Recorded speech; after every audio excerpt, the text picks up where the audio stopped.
So clearly the video draws attention to Hillary Clinton's scandalous history in a humorous way. But let me say that we're taking our mission this week of exposing Clinton's lies and cover-ups very seriously.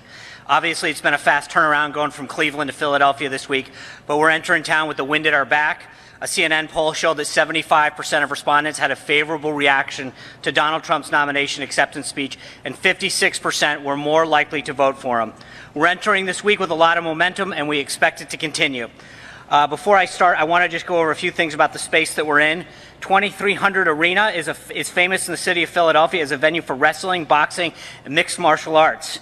You can even look and see some of the banners that are around, hanging behind you, honoring memory of the old war horses that have stepped into the ring here. There's a gigantic Extreme Wrestling Championship mural in the men's restroom. We can escort others in there if they want to see it. Scenes from the movie The Wrestler were shot here. The venue embodies the history of Philadelphia as a gritty town filled with people who never give up. And I think considering the infighting that we've seen in the Democratic Party the last 24 hours, it's a very fitting location for our operation. This week we'll be using this space to get our message out on why the American people have had enough of the cronyism and corruption of Hillary Clinton.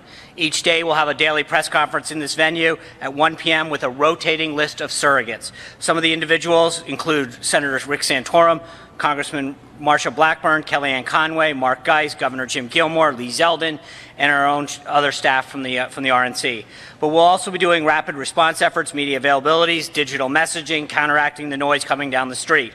And our efforts are going to correspond to each of the Democratic themes rolling out each day. We've got some games set up that I hope that you had a chance to see on the way in. As you can guess, there's a cornhole game, a Connect Four game, a prize wheel. Each one of them is rigged. Hillary wins every time. And on the way out the door, I hope that you grab one of the bags that we've had for all of you. It's Hillary's luggage. On the back of it, we carefully list all of the scandals over the last 30 years that she's been involved in. And for your trouble for being here, we want to make sure that you've got a t-shirt that exhibits all of it, a server to wipe your server clean. We've got a little squeeze toy to get some of the frustration that may happen this week with all the logistical problems that are having. And again, it notes that Hillary is fighting for herself. You've got a pair of sunglasses because she's very shady. And last but not least, there's actually two more things. There's a redaction pen that'll help you in case some emails that get out that are top secret that you don't want. And there's some loaded dice. As you can guess, Hillary wins every time. So I hope that you grab one of those on the way out. Just a few notes about tonight. Logistically, you're going to hear from Chairman Reince Priebus in a second, and then on why Americans have had enough of Hillary Clinton and how she represents more of the failed status quo.